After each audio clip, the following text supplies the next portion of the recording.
बेटा, तुझे 9 महीने मैंने अपनी कोख में रखा, क्या इसी दिन के लिए कि ये तेरी पत्नी मुझे ये सब सुनाए। अम्मा जी अपने आंखों में आंसू भरकर बोली, अम्मा क्या छोटी सी बात का बतंगड़ बना रही हो। जब देखो बस एक ही बात, मैंने तुझे 9 महीने पेट में रखा और कोई बात नहीं है क्या आपके पास। सुधीर चिढ़ते हुए बोला, हाँ बेटा, अब तो तुझे ये बात बुरी ही लगेगी ना। अब तेरी बीवी जो आ गई है घर में, अब तेरी अम्मा की इज्जत क्या है तेरी नज़रों में। उसे तो क्या ही बोलेगा, अपनी अम्मा को ही सुनाएगा। अम्मा सुनाते हुए बोली, अम्मा ऐसा क्या हो गया जो बतंगड़ बना रही हो। साक्षी ने सिर्फ आपसे बाज़ार जाने के लिए पूछा था, आपको मना करना था तो शांतिपूर्वक मना कर देती, उसके माँ बाप तक पहुँचने की क्या ज़रूरत थी। सुधीर ने कहा, वाह बेटा वाह, मतलब तेरी बीवी ने तुझे बता भी दिया कि क्या बात हुई थी। देखा यही लक्षण होते हैं सिखाने वालों के, और तू उसकी बातों में आकर मुझसे लड़ने को भी तैयार हो गया। बहुत अच्छे से दूध का कट चुका रहा है बेटा, इसलिए 9 महीने तुझे पेट में रखकर दुख सहे थे मैंने, ताकि तू बड़ा होकर मुझे ये बातें सुनाए। अम्मा फिर अपना राग अलापने लगी। आखिर अम्मा के शुरू होते ही सुधीर ने अपने कान पकड़ लिए। अम्मा माफ़ करो, मुझे गलती हो गई मुझसे, जो मैं तुम्हें समझाने आ गया, और उठकर वहाँ से अपने कमरे में चला गया। हाँ, अब तो अम्मा का कोई मोल ही नहीं है। ये बुढ़िया यहाँ बैठकर दिन भर इनके घर की चौकीदारी करती है, और जरा सा इनकी बीबी को कुछ कह दो तो बीबी तो मुंह फुलाकर बैठ जाती है। ऊपर से महारानी मेरे बेटे को और भड़का देती है। यही दिन देखने के लिए जिंदा हूँ मैं। हे भगवान, सुधीर के बापू, अब तो मुझे भी अपने पास बुला लो, अब और नहीं सुनना मुझे। अम्मा ने अपने आंसू बहाने शुरू कर दिए। इधर सुधीर कमरे में पहुंचा तो साक्षी चुपचाप पलंग पर बैठकर कपड़े समेट रही थी। बाहर अम्मा के रोने धोने की आवाज़ साफ अंदर तक सुनाई दे रही थी, पर फिर भी वो चुप थी। उसे चुप देखकर सुधीर ने भी कुछ नहीं कहा। आखिर जानता था कि साक्षी की गलती ही नहीं है। अम्मा ये सब जानबूझकर करती है, क्योंकि उन्हें साक्षी बिल्कुल पसंद नहीं थी।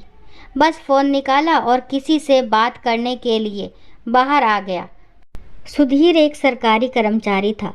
उसके पिता की सरकारी नौकरी में रहते ही मृत्यु हुई थी, तो उनकी जगह पर सुधीर की नौकरी लगी थी और उसने सब कुछ अच्छे से संभाल लिया था। उसके घर में उसकी अम्मा और छोटी बहन मधु ही थी। पिता की मृत्यु के 1 साल बाद मधु की शादी उसने बड़ी ही अच्छी तरीके से की थी। उसके बाद अम्मा जी सुधीर के लिए लड़की ढूंढ रही थी, क्योंकि सुधीर अब सरकारी नौकरी में था।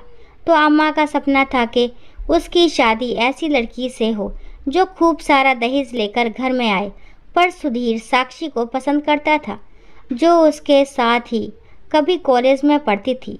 हालांकि अम्मा शादी के सख्त खिलाफ थी, पर फिर भी अम्मा के लाख मना करने पर भी सुधीर साक्षी को कोर्ट मैरिज करके घर ले आया। ये देखकर अम्मा ने अच्छा खासा हंगामा भी किया, पर जब सुधीर ने साक्षी के साथ अलग घर बसाने की जब बात कह दी, तो वो अपने आप को शांत हो गई, कहीं बेटा ही घर से ना चला जाए। पर अम्मा इस बात को बचा नहीं पा रही थी, इसलिए आए दिन घर में किसी ना किसी बात को लेकर वो कलेश कर देती थी। पहले खुद साक्षी को कुछ ना कुछ ऊट पटांग सुना देती, बाद में साक्षी पलट कर कहती तो उसी की बात को पकड़ लेती और फिर सुधीर को 10 बातें सुनाती, ये सोचकर कि वह साक्षी को डांटेगा। पर जब सुधीर अम्मा को ही समझाने की कोशिश करता, तो बस एक ही राग लेकर बैठ जाती, मैंने तुझे 9 महीने पेट में रखा था, क्या इसी के लिए। आज भी वैसे कोई बात नहीं थी। साक्षी को बस कुछ ज़रूरी सामान खरीदना था, इसलिए उसने बाज़ार जाने की सोची। सारा काम निपटाकर वो अम्मा के पास गई और उनसे बोली, अम्मा जी, मैंने घर का सारा काम कर दिया है, अब मैं थोड़ी देर के लिए बाज़ार जाकर आ जाऊं? मुझे कुछ ज़रूरी सामान खरीदना है। ये सुनकर अम्मा ने उसकी तरफ ऐसे घूर कर देखा जैसे उसने अम्मा की किडनी मांग ली हो। क्यों, बहुत मुफ्त का पैसा आ गया है क्या घर में, जो उड़ाने के लिए बाजार जा रही है? मेरे पास तो पैसे नहीं हैं तुझे देने के लिए। अम्मा जी, पैसा उड़ाने नहीं जा रही हूँ, ज़रूरी सामान खरीदने जा रही हूँ। है इतने पैसे मेरे पास, वो तो मेरे बेटे की कमाई के पैसे हैं, उन्हीं को तो उड़ाने जा रही है। तेरे माँ बाप थोड़ी ना देकर गए थे तुझे यहाँ पैसे। अम्मा ताना मारते हुए बोली। अम्मा जी, मेरे माँ बाप क्यों पैसे देंगे? आपके घर में रहती हूँ, आपके घर का काम करती हूँ, तो मेरी ज़रूरत के सामान के पैसे भी आप ही लोग देंगे, साक्षी ने पलट कर कहा। बस यही बात अम्मा ने पकड़ ली और फिर इतनी बहस हो गई कि साक्षी बाजार भी नहीं गई, चुपचाप अपने कमरे में जाकर बैठ गई। इधर जब सुधीर घर आया तो अम्मा ने उससे भी बहस कर ली। खैर, थोड़ी देर बाद उनकी बेटी मधु घर पर आई। उसे देखकर अम्मा बड़ी खुश हो गई, पर मधु तो मुंह फुलाकर सीधे अंदर आई थी और आते ही अम्मा के पास जाकर बैठ गई। अरे क्या हो गया तुझे? ना कोई प्रणाम ना कुछ और, मुंह फुलाकर आकर बैठ गई। क्या ससुराल वालों से लड़कर आई है? अम्मा, कह देती हूँ मैं, अब मैं वापस उस घर में नहीं जाऊंगी, मधु ने कहा। सुनकर अम्मा के दिल की धड़कन ही बढ़ गई। अरे क्या हो गया? ऐसी क्या बात हो गई जो तू वापस अपने ससुराल ही नहीं जाना चाहती? अरे इन सासुओं का कुछ नहीं हो सकता अम्मा। बेटों की शादी में खूब ठुमक ठुमक कर नाचती हैं, लेकिन जब बहू घर में आ जाती है तो उसे उंगलियों पर नचाती हैं। चाहती है कि बेटा हमेशा पल्लू से बंधा रहे और उसकी बीबी को हमेशा डांटता रहे, और अगर बेटा बीबी के पक्ष में बोल दे तो हे भगवान, क्या क्या राग अलापती हैं। मैंने तुझे 9 महीने पेट में रखा, तू दूध का कर्ज नहीं चुका रहा।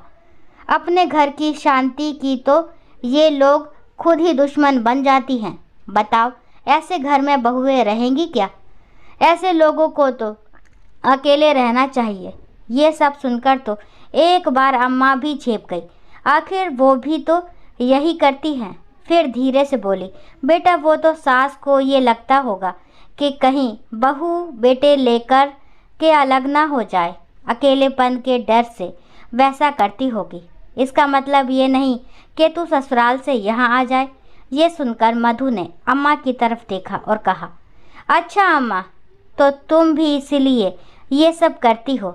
सुनकर अम्मा के चेहरे के भाव बदल गए। अम्मा, भगवान की कृपा से मेरे ससुराल में कोई समस्या नहीं है, समस्या मेरे मायके में है।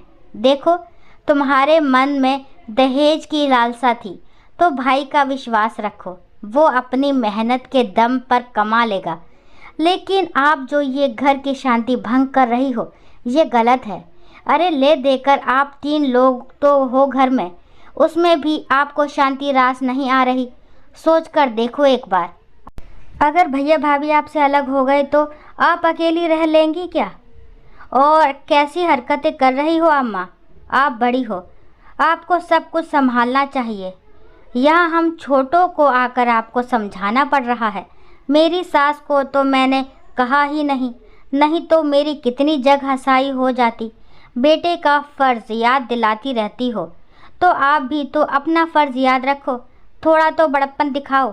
याद रखना, बेटा बहू अलग हुए तो उसमें सारी गलती आपकी होगी, इसमें हम कुछ नहीं कहेंगे। आखिर मधु ने समझाया तो अम्मा चुप हो गई। उस दिन के बाद अम्मा ने ज़्यादा कुछ इस तरह का राग अलापा नहीं। दोस्तों, आशा करती हूँ ये कहानी आपको ज़रूर पसंद आई होगी। अगर कहानी पसंद आती है तो प्लीज़ एक लाइक, एक शेयर और एक सब्सक्राइब करना ना भूलें, और प्लीज़ मेरे चैनल को सपोर्ट करें और कहानी को लास्ट तक सुनने के लिए थैंक यू। राम राम, राधे राधे। और जो भी विचार हो प्लीज़ कमेंट बॉक्स में ज़रूर लिखा करें, ताकि मुझे पता चल सके कि कहानी आपको कैसी लगती है।